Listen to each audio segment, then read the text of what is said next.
Muchísimas gracias, candidata. Siguiente pregunta. 4A. Bueno, el precio de la gasolina y el diésel aumenta cada mes a causa de los gasolinazos, lesionando la economía de la sociedad, aun cuando en Campeche se extrae este hidrocarburo.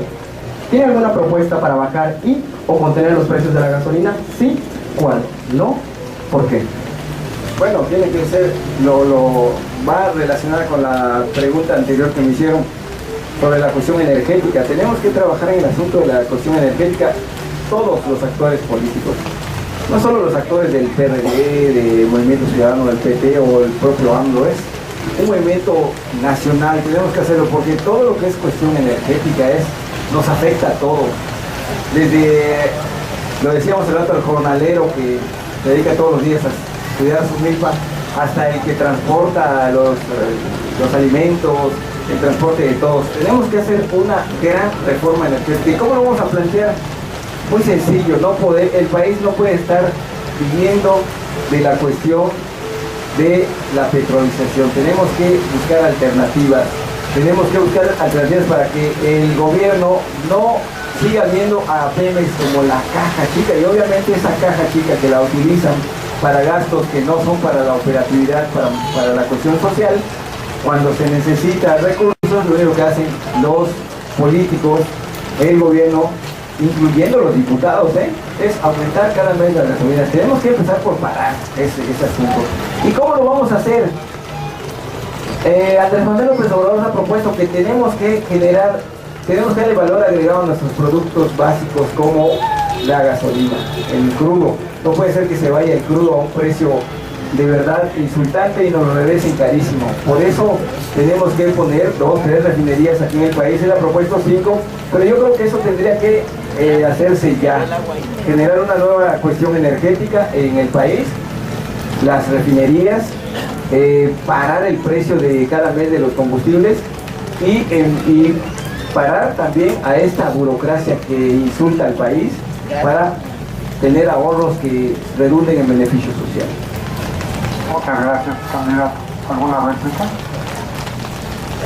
Un comentario podría venir. ¿Sí? Ahorita, si quiere, terminamos la réplica con la réplica y... Bueno, en efecto. Entonces, si ya existe esta propuesta, ¿qué nos garantiza a nosotros? ¿Con qué ley se garantiza que, aún habiendo esas refinerías en el estado de Campeche, se van a ver las divisas en Campeche? Porque en este caso tenemos el petróleo y no estamos viendo toda esta riqueza natural reflejada en el estado. Bueno, aquí contesto rapidito. Mira, es una pregunta que merece una respuesta larga, pero te la contesto rápido. No es a través de una reforma fiscal como han propuesto los países. Esa es una jalada, por así decirlo. La mejor propuesta para que los recursos lleguen a Campeche está clarita. Vemos otros países como los países europeos que cuando una empresa como Pemex contamina el ambiente, se le impone una multa pero altísima porque está causándole daño a la vida del país, a su ambiente. Y entonces a través de eso tenemos que pedir a Pemex que resarza los daños al Estado a través de la contaminación que por 32 años nos ha causado en el Estado. Ahí. Muchísimas gracias, candidata. Ahora sí, licenciada, quiere hacer su comentario. Yo nomás un comentario porque la gasolina aumenta 3 pesos tan solo por el traslado, y que quede conciencia que estos candidatos que no vinieron y que dejan la silla vacía de una forma grosera y que hablan mucho de la juventud y de apoyar sus iniciativas y su activismo, pero no tienen la licencia de presentarse o de excusarse realmente públicamente, porque ellos fueron los que aprobaron el gasolinazo, y los 3 diputados de aquí de Campeche, todos sus legisladores, apoyaron el gasolinazo en octubre 10 del año pasado. Entonces, nomás para que lo registren, que una cosa son palabras y otra cosa son amores, ¿sí? Muchísimas gracias, licenciada. Con esto concluimos.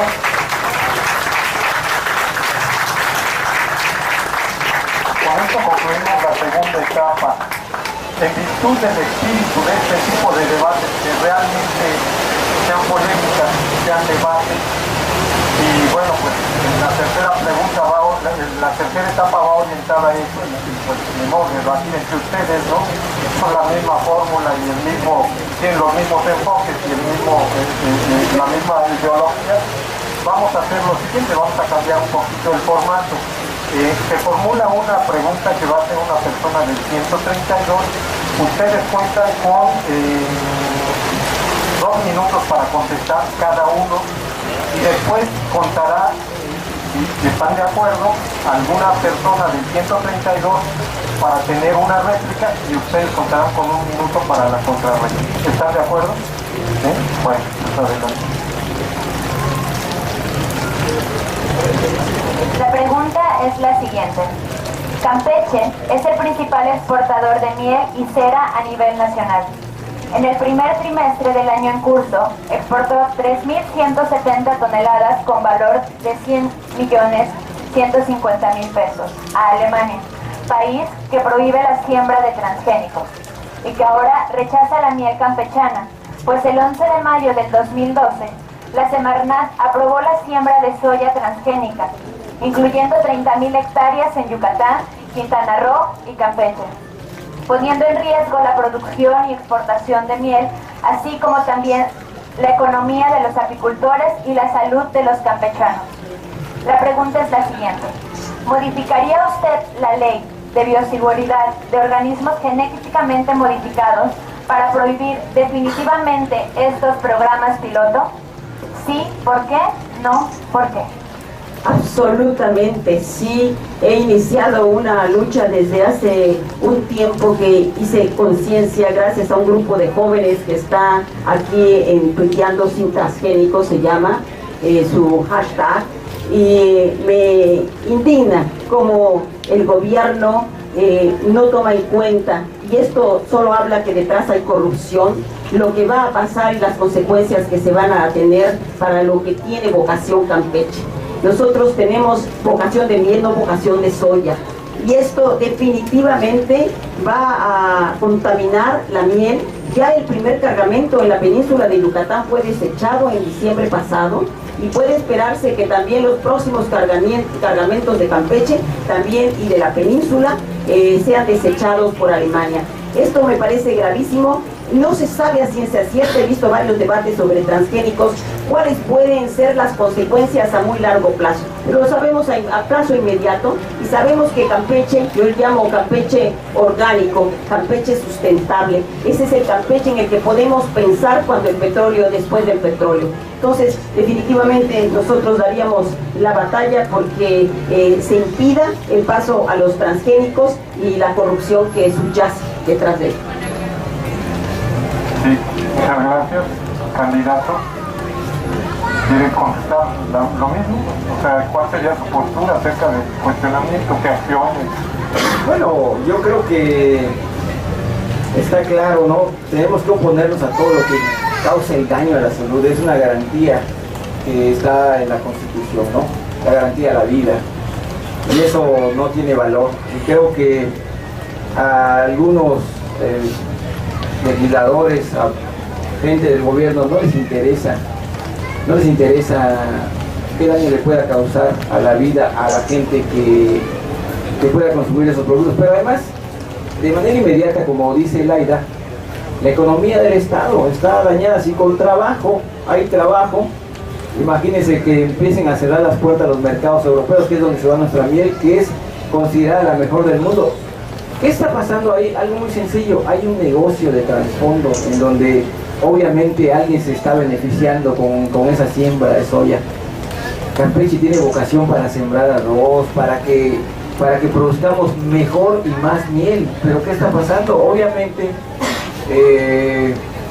el interés por beneficio pronto, olvidándose de la gente que más lo necesita. Lo que tiene que hacer el Estado es, y me refiero al Estado de Campeche y al Estado mexicano, es como en Costa Rica. ¿En Costa Rica de qué vive Costa Rica? Del turismo puramente. Y es uno de los países que tiene el más alto nivel de seguridad y el más alto nivel en su economía entre los habitantes.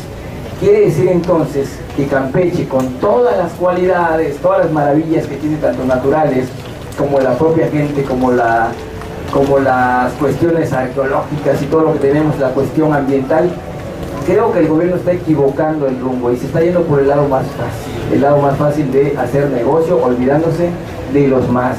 Y la mayoría debe oponerse a esto. Y en este caso yo obviamente me opongo terminante y tajantemente a esta cuestión de transgénicos. Muchísimas gracias.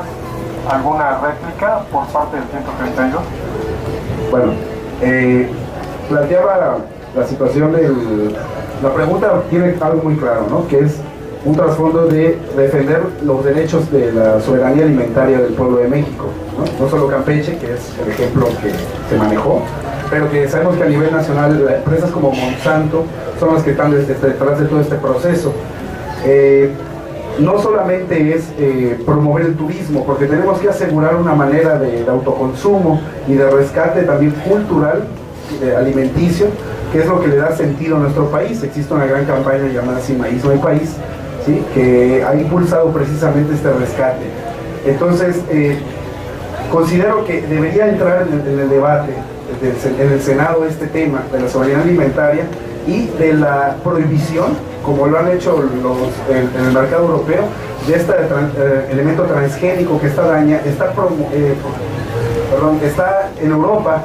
Muchas investigaciones de vanguardia han demostrado los daños inmediatos que tiene.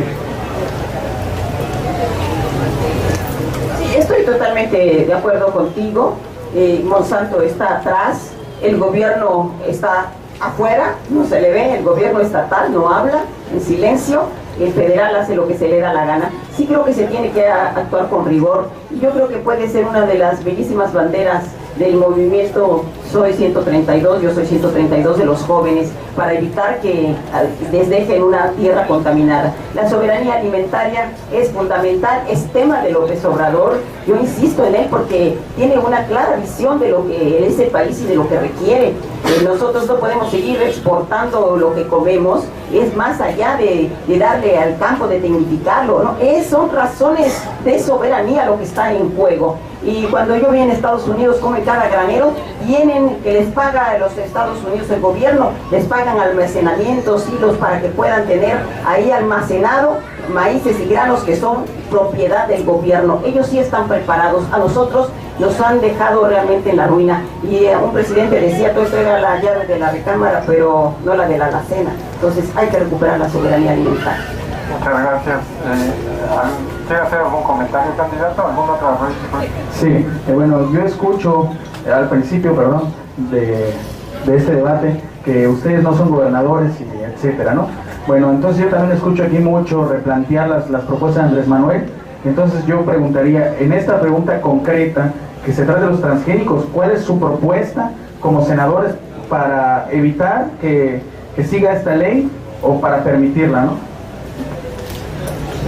Sencillamente rechazarla y lo que esté en nuestras manos. Nosotros sabemos que pertenecemos a un partido, y por mi parte a un partido minoritario, pero hay que hacer conciencia. Por eso digo, aquí está un trabajo también de concientización y de compromiso con los que van a ser senadores por el PRI, por el PAN. Esa es una tarea que hay una lucha que hay que dar juntos. Entonces, ten la seguridad que todo lo que sea propiciar transgénicos, estas leyes de la bioseguridad, pues, nosotros tenemos que conservar lo que favorece a un país con vocación orgánica, a un país con soberanía alimentaria, y no hay de otra, y no hay ni siquiera un resquicio de duda. Y no es una lucha que estamos dando hoy en las vísperas, sino que desde hace algún tiempo hemos estado insistiendo, hemos hablado con campesinos, pero desgraciadamente los campesinos ni siquiera están informados, no saben que el 14, el 11 de mayo sucedió esto y que el 15 de junio ya empezaban a hacer plantaciones, que han ido comprando tierras por todos lados, por Champotón, por donde me encuentro, en Copechén, no se diga, por los menonitas.